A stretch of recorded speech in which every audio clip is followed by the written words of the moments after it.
নমস্কাৰ, মই ঋতুপৰ্ণ দত্ত আৰু ভোগালী বিহু আগে আগে আহিবলগীয়া এটি মোৰ গীত আজি এইকেইদিনত ৰেকৰ্ডিং কৰিবলৈ ওলাইছোঁ আৰু গানটো সকলোৱে শুনিব। যিদিনাখন ৰিলিজ দিওঁ সকলোৱে চাব, মৰম দিব, চেনেল দিব।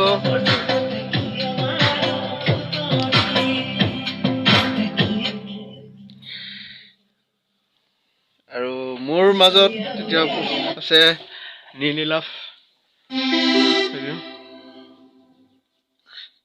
মিউজিক কৰি আছোঁ আৰু অকণ মিউজিক কৰি আছে। এতিয়া আপোনালোকক দেখাম, অলপ বেছি দেখাব নোৱাৰোঁ।